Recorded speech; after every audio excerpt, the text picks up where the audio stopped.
नमस्कार दोस्तों मुगल्स और इस्लामिक इन्वेडर्स जब भारत आए थे तो हिंदुओं को जबरदस्ती कन्वर्ट करने के लिए वो उन्हें गाय का मांस खिलाया करते थे। जो हिंदू नहीं मानते थे उनके सर कलम करा दिए जाते थे। हमारे 9वें गुरु तेग बहादुर जी ने अपना शीश दान दे दिया था ताकि हमें गाय का मांस खिलाकर कन्वर्ट ना किया जाए। हमारे पूर्वजों ने अपनी जान दे दी लेकिन कन्वर्ट नहीं हुए। छत्रपति शिवाजी महाराज, महाराणा प्रताप, गुरु गोविंद सिंह जी लड़े थे ताकि हमारी पहचान बनी रहे। 1857 की क्रांति इस कारण हुई क्योंकि खबर फैल गई थी कि कारतूस में यूज होने वाले लुब्रिकेंट में गाय और सुअर की चर्बी यूज होती है। गाय जिसे हम माता मानते हैं, हजारों सालों से हम उनकी रक्षा करते हैं, उन्हें पूजते हैं। आज मेरा दिल टूटा है क्योंकि जो काम क्रूर से क्रूर राजा नहीं कर पाया वो काम भारत के बहुत बड़े मंदिर में हो गया। गाय की चर्बी से बना हुआ प्रसाद हिंदुओं ने भी खाया और खुद बालाजी को भी उसका भोग लगाया गया। बहुत दुख और शर्म की बात है, आपने खबर सुनी होगी तिरुपति बालाजी में बन रहे प्रसाद के लड्डुओं में बीफ ऑयल यूज हो रहा था। आपको थोड़ा डिटेल में बताऊं तो लड्डू बनाने के लिए बेसन, चीनी, ड्राई फ्रूट्स,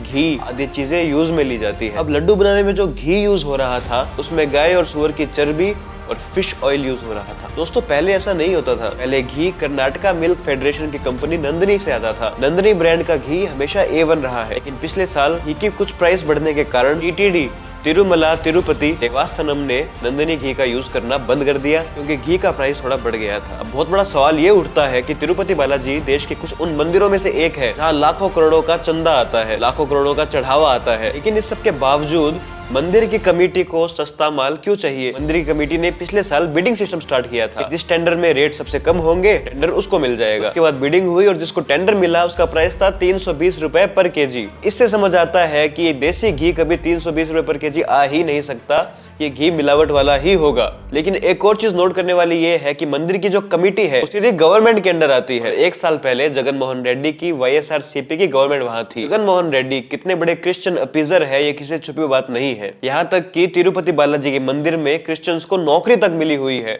वो मंदिरों में चप्पल पहनकर घूम रहे हैं। देखो उनके लिए भगवान की मूर्ति एक पत्थर है, लेकिन अगर भगवान का नाम का आप पैसा खा रहे हो तो आपको भगवान की इज्जत भी करनी पड़ेगी। मंदिर के नियम के हिसाब से ही चलना पड़ेगा। ये कि हम क्रिश्चियन है मंदिर में चप्पल पहने घूमेंगे, ये सब बातें मंदिरों में नहीं चलेगी। मैं किसी धर्म के खिलाफ नहीं हूँ, लेकिन अगर मस्जिदों में और चर्च में मुस्लिम और क्रिश्चियंस को ही ड्यूटी दी जाती है तो सारा सेकुलरिज्म हिंदू मंदिरों पर क्यों लगाया जाता है? अगर आप में हिम्मत है तो मस्जिद और चर्च की कमेटी मेंबर्स में हिंदुओं को डालकर दिखाओ, आपकी फटके चार हो जाएगी। मंदिरों पर सारा कंट्रोल सरकार का है, लेकिन मस्जिदों और चर्चों पर सरकार का कोई कंट्रोल नहीं है। अगर हिम्मत है इन धार्मिक संस्थाओं पर अपना जोर दिखाकर दिखाओ, आपके फटके चार हो जाएगी। सब कुछ छोड़ो, मुझे आज उसे एक बात का जवाब दे दो। आज हिंदू मंदिर में गाय की चर्बी का प्रसाद बना है, थोड़ा बहुत हू हल्ला हुआ है, 2-4 लोग इंटरनेट पर आउटरीच भी दिखा देंगे, लेकिन 2-4 दिन बाद क्या होगा कुछ नहीं, सब भूल जाएंगे क्योंकि सही मायने में लोगों को कुछ फर्क पड़ता नहीं है। लेकिन सपोज कीजिए मस्जिद में ऐसा कुछ सुअर से रिलेटेड हो जाता, क्या देश में दंगे नहीं भड़क जाते? ये बिल्कुल नहीं कह रहा हूँ कि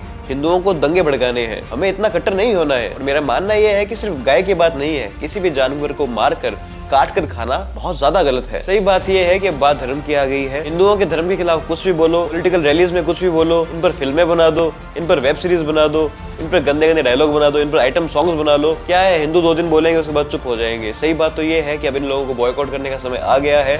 अगर कोई पॉलिटिकल पार्टी आपके धर्म के खिलाफ बोलती है तो खड़े हो, उसके खिलाफ आप आवाज उठाओ। अगर कोई पिक्चर में आपके धर्म के खिलाफ कुछ बनाया जा रहा है तो उस फिल्म को बॉयकॉट कीजिए। तलवार लेकर किसी को मारने की जरूरत नहीं है। आज सोशल मीडिया पर, आज अपने हाथों में, इंटरनेट पर इतनी पावर है कि हम किसी भी चीज को फ्लॉप या हिट करा सकते हैं, किसी भी चुनाव को जीत या हार में बदल सकते हैं। कोई पॉलिटिकल पार्टी आपको बचाने नहीं आएगी, अपने धर्म की रक्षा आपको खुद ही करनी पड़ेगी। और ये बहुत शर्म की बात है, बहुत दुख की बात है कि आज तिरुपति बालाजी जैसे महान मंदिर में गाय की चर्बी का घी इस्तेमाल हो रहा है, उसके लड्डू बन रहे हैं, वो भोग भगवान को लगाया जा रहा है, वो प्रसाद श्रद्धालुओं में बांटा जा रहा है। और इतने सब के बाद भी कोई जवाब नहीं मिलने वाला, इस पे कोई बैठक नहीं होने वाली। 2-4 दिन बाद हम भूल जाएंगे। और इस सब के बाद भी अगर कोई जवाब ना मिले, जिसने काम किया है उसे सजा ना मिले, हम लोग उसे सजा ना दिला पाए, तो हम सबको शर्म से डूब जाना चाहिए।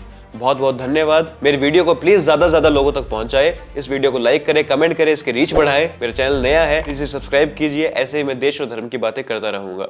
जय